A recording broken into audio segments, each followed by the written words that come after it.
سلام جماعة بخير بينو فيديو كتير لشانالكم لشانالي مع باسكينج ترجمة بيش بسينو فيديو لايك فيديو كبكا فيديو أمر مان لسر كورونا أو فيروسي كبلا بوتو لمجيهان چونك فيروسي كتابلي خطر وترسناكا كنترول كوني زحمة بويا بخوما باريزينو ماسك لدى متساوكين استجمع من ماسك مثل متساوكر دوا معنى أوانية من جماعتي ماسك كارم لا أنا أوي خوي بماسك دناسيني تو الله من ماسك مو بيجي ماسك كان غير ماسك كلاب دار أوا كينج درجت والله زعما استسيد سم بوستي كاين سر كورونا كردو انا مزايد شلون خلق شلون باسي كاتو غنزان استا باسي تيكنو شلون باسي كورونا اكم ترجمات اگر ماسك شتك لا لسه متساجي دانا تشوف فيديو كباسي كورونا اكم هاد لا قال باسك انك فيروس كتبو بغازرتوا بويا ماسك بخدد متساوتوا ان زاور سيري فيديو كبكا وكو شلون من فيديو كم بماسكو لا ترسي كورونا نموت جماعات يعني بوستا كان بماسكو بيت تيجن يلا تاكسيم كورونا أو إيموجي كوخانية if you are coughing نازم وشون أخوين دريتوا coughing أو يعني كوخا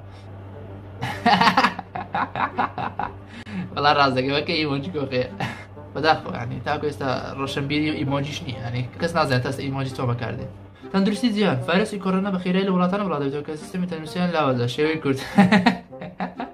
والله رازقه في سيستم بله توزي كم ترخمي بالله ام دستيان خوش بتاع كويستا والله هشتا ماويتي توزي كتير كوربي خو تقاني شارك خويا زان ماويتي كاتي دمام كقريبو خو بارسن لكورونا اي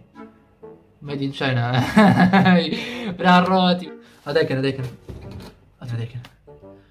بصا افريده ماسكان لادن زعما اسا ماسكان لادن نسين دروس كرا قداري اللي استابيت عندي ماسكان لادن يتر خد تجبن لسا منك يعني دواي نالن ما بس بيوت الماسك خانا زادم صوت انا اشتانا مكان تركينج بن كورونا سيدي فرق بس اتي مرتبتيا بداخو كون زعما الكورونا ات بوب نير وريكري لا سرات كير متي ارانتي بكم فيروس كورونا جيان ناكاتو كاتي فيروس كورونا داتشين سالي هلدا كورونا او بينزار هما كشكش كورونا عيب يعني بس ديما طبعا دو اسماق اخو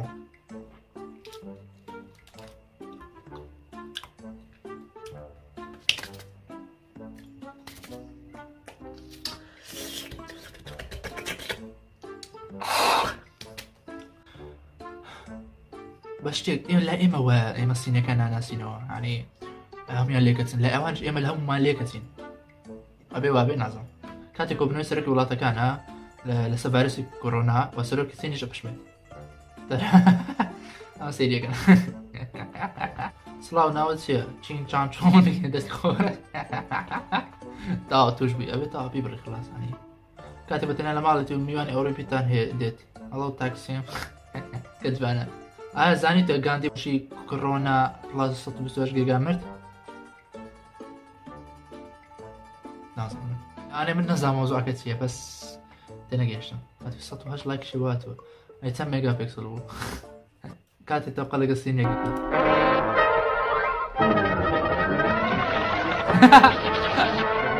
خاينكو كاتي مزيجي طازة دردك شوي ما بس ناوت شو نوريو عندي دوزاري بيسك شتاغو نعم مالا مزة بلام ترى ها شتينو تفهم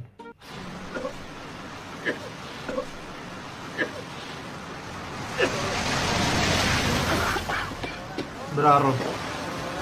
كوخيك كوخا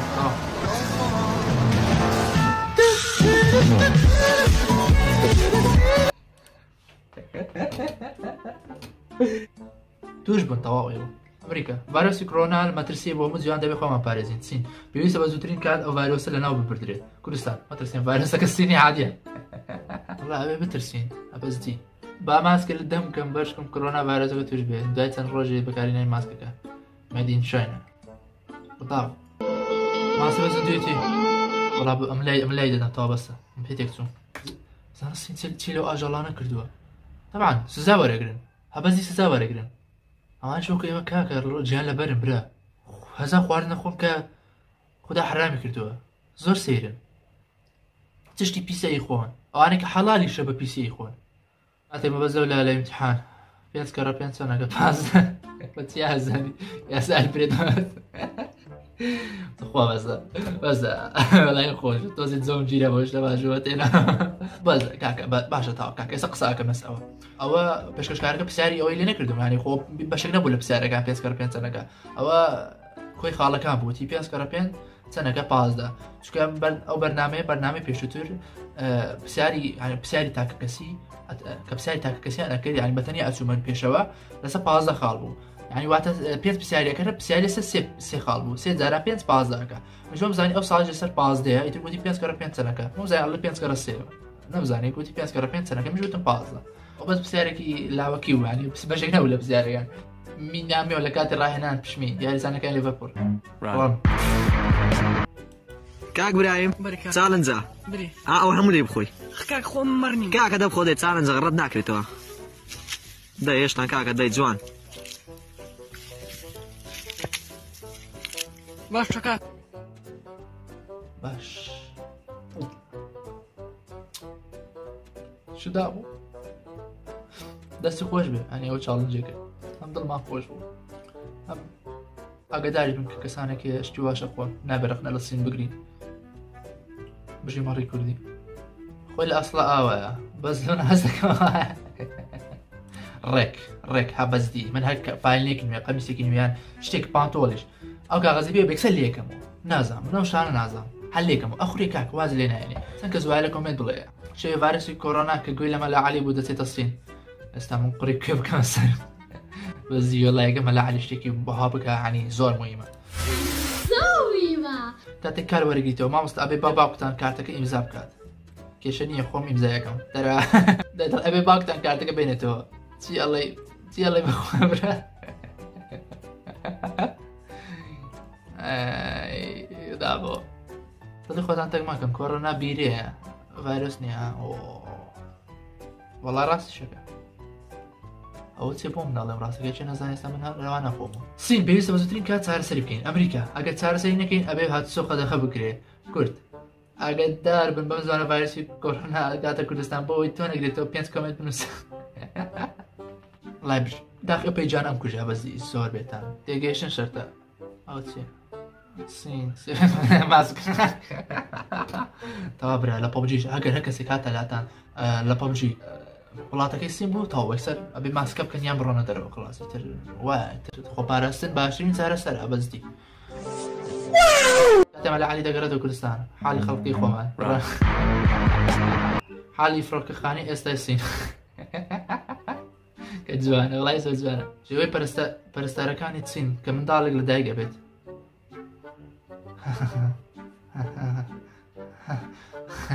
تێنەگەیشم بەپەڕان جاران ئەو چێ Marshall.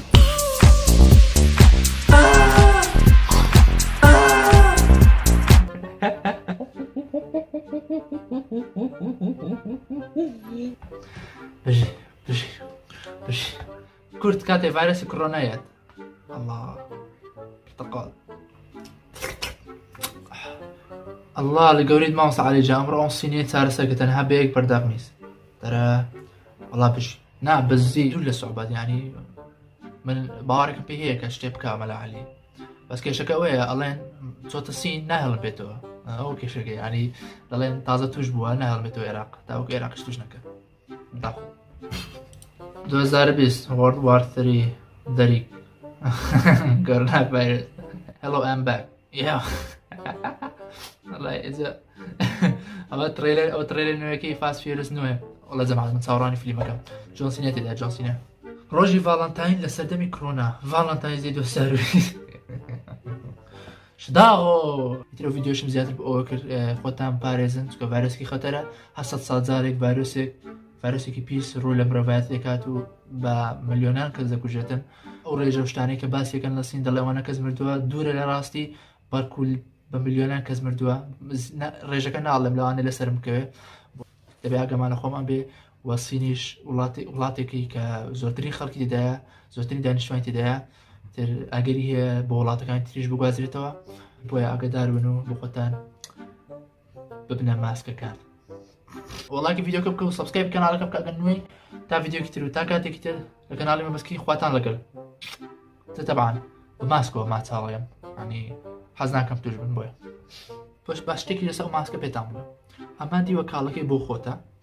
دي وتوخك لدرو ابي تاكو نخوشك بودني بلانك خود نخوش بي بعكسو دايني نخوشك بو خلقنات دي وادانا بسودك ما بي بو ايوا خواتان لقل